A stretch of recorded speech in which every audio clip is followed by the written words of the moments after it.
Hey there all, it's been a while since my last review and I'm really excited. I've got a brand new tablet here. It literally just arrived from Merry Mobiles via DHL. This is the Window N92. It is a dual core tablet with a quad core graphics processor, so this should be some good things. Now the packaging, you get the box and the power supply comes separate. Looks like it's a 9-volt 2000 milliamp. And the plug is the very small tiny one there.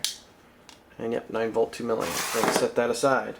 This is actually my first time opening the box. But let's take a look at the box real quick. Pretty basic, all around on here, 9.7 inch, 1024 by 768, Cortex A9, 1 gig DDR3. Has dual cameras also, looks like 2 megapixel front and back.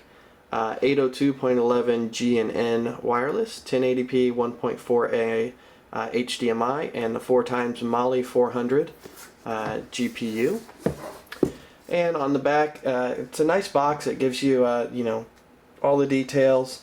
And this is running the Rockchip RK3066 processor.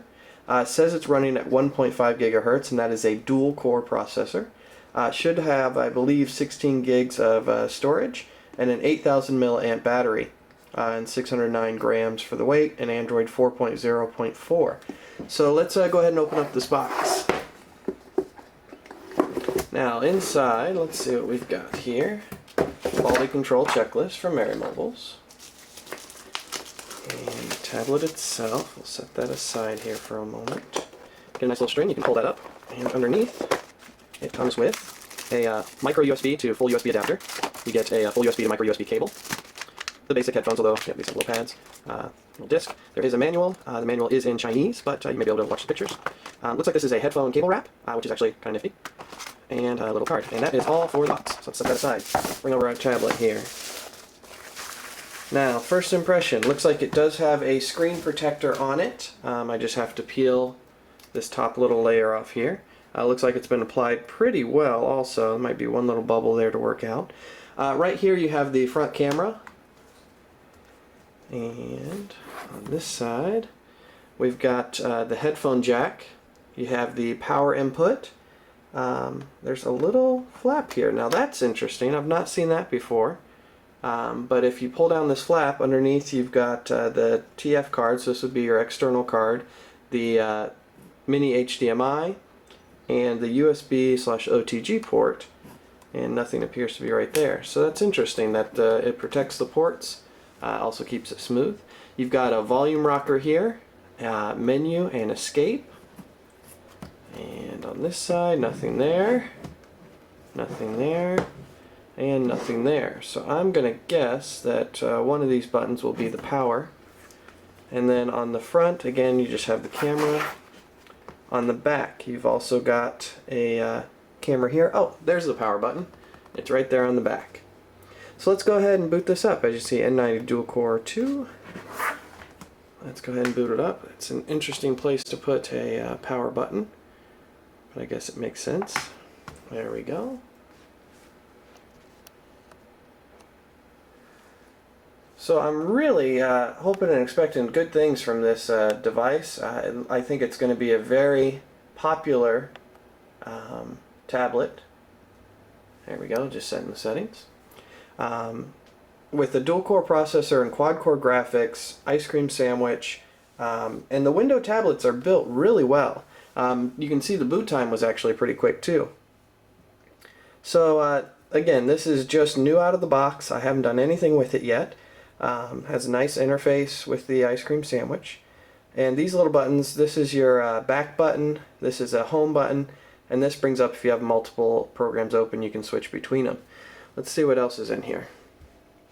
So it comes with the stock browser, calendar, and there's actually very little Chinese bloat or junkware, as it's called. It does look like it comes with the Google Market installed, maps and gallery. So I'm going to go ahead and get connected to the Wi-Fi. Well, actually, let's go ahead and go into the settings here real quick. In the settings, it does have built-in Bluetooth also. That is phenomenal. You don't actually get that on many tablets. So the fact that it includes Bluetooth is great. And the Wi-Fi we can also turn on. let's go down and check the settings, about tablet.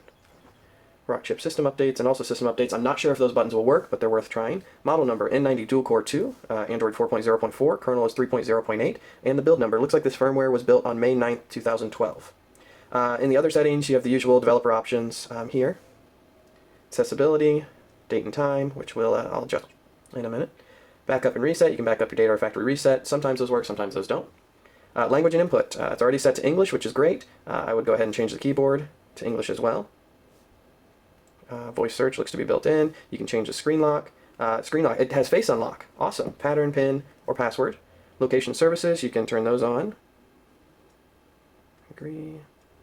And agree. So we'll see if the map can find us. Accounts, you can add in your Google account. And there's the apps all. Battery, 93%. So it actually came pretty much charged. And storage, you've got 1 gig for apps available. You can also use an apps to SD type program. 13.26 internal storage for your own personal files, and that's not even including whatever you put on an external. There is an HDMI control, so you can change the resolution and the screen zoom, so that's nice. You don't see that too often. Brightness controls. Looks like it has a nice bright screen. Change the wallpaper, set your sleep activity. Sound controls. I'm not a big fan of the touch sounds or the screen lock sound. So yeah, it looks like it's got all the settings you would need. Now I'm going to go ahead and turn off the camera. I'm going to install some other programs. We'll try to get some benchmarks in here real quick and some other just general usability and see how it runs. But in terms of screen here, very quick to switch between. Pretty much no delay. So I think it's going to be a good test. So we'll be back in just a bit. Alright, I'm back. I had some time with the tablet. I did flash an updated firmware that's available on Mary Mobile's website, and this is, again, is item Mary4700. Now, in playing with it, I can confirm that the map location does work, so it can find you on maps. It is 5-point multi-touch, and this is a full market. I've been able to pretty much search for anything I want, access it. As you can see, all the different stuff I've searched, and I've been able to install it directly from the market. I can also confirm that Netflix works, so that's good. And Skype, video, audio, everything works great with Skype, so you can use this tablet to Skype. And also, I wanted to confirm that the Bluetooth works. So I took my HP touchpad keyboard here. It's a Bluetooth, basically just a Bluetooth keyboard, but I have connected it up, and as you can see, we can type in, get a better angle for me. So the Bluetooth is working just fine. And desktop, next, skip.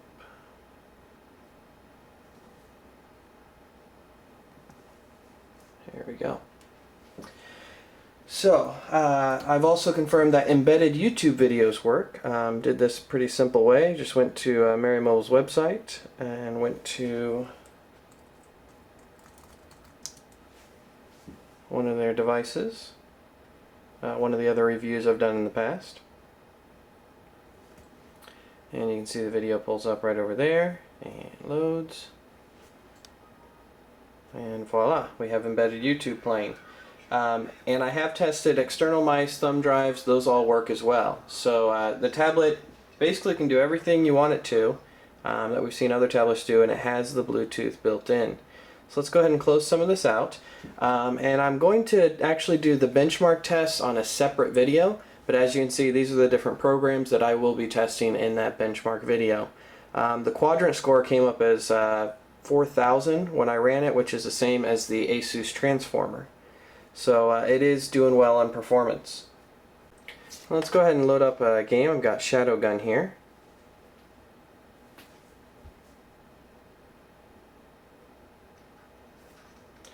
And you'll be happy to know Angry Birds runs as well. We're not going to demo that as it's not very graphic intense, but Angry Birds was fine. Shadowgun is one of the most graphic intense games that I'm aware of at this time. So it's good just test of the system and what it can handle. And it did play the opening video fine, which some people have had trouble with on other devices. And as you can see, the speaker is on the back of the device, so when I picked it up off the table, it got quite a bit louder.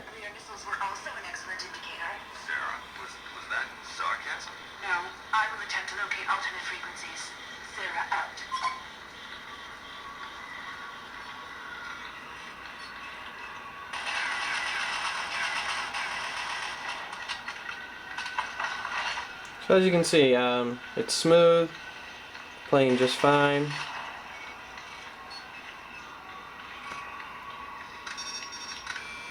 So Shadowgun is good to go. And if Shadowgun runs, it should be able to play just about any of the other games you're thinking to test with. So what else can we try? I wanted to show you a little bit on set CPU. This is a dual-core device. I was not able to get ADB to connect right now, but hopefully we'll be able to work that out with the driver. But it is running at 1.6 gigahertz dual core, and also a minimum 252 megahertz, and it is set in interactive mode. If we go to info here, CPU, you can see again the two cores listed there. Same if we go into system panel and we go to device info. And you'll see right there, processor cores 2, power, storage, and network. So everything's good there. Adobe Reader, a lot of PDFs, people use different PDFs. I've got a 25 meg graphic novel or comic on here. And as you can see, it no lags, no delays. We can tilt it. Again, still very crisp, clear. Really a great screen. And let's just go ahead and show you the tilt of it. Because this is an IPS screen, you can actually still see it when we tilt it. Whereas a lot of screens will fade out. You won't be able to really see. So the IPS screen on this is great. It's bright, it's crisp. It makes me think a lot of the Gimme G9 because it's probably pretty much the same screen. So let's go ahead and test the video performance. I've got Mobo Player here and my usual 1080p test videos, and the device runs them just fine. There's no concern with video. The dual core and the graphics, they should be able to handle whatever you want to throw at it, or output through HDMI. So the MP4 worked, the MPEG works, and the WMV file will play just fine also.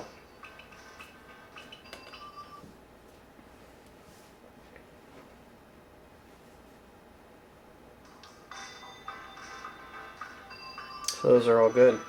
Overall, the build and feel quality of this, it's built really well. It's a little heavier than my Gimme G9 is, or at least it feels that way. But it's nice to hold.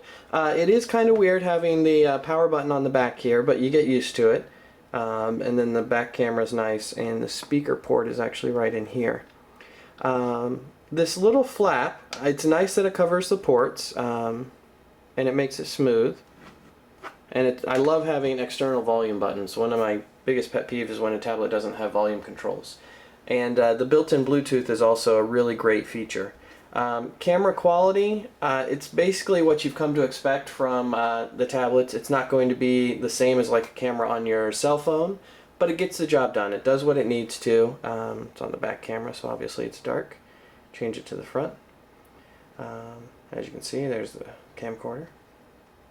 But the camera will do what you need to, and having a back camera is great. You can do the barcode scanning or different things that way, or if you're on a Skype call and you want to show your kid running around the room, it really makes it a lot easier than trying to use only a front-facing camera.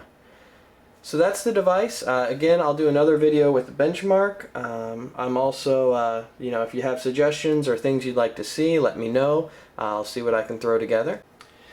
I would also suggest heading out to the forum. The link's on the bottom of the video, along with the link to merrymobiles.com, so you can pick up the device for yourself. And on SlateDroid, that should develop into a nice community. We'll keep populating with information, and as more users come along and get the device, they really do grow, and it becomes a great support network if you have questions or things that way. Thanks.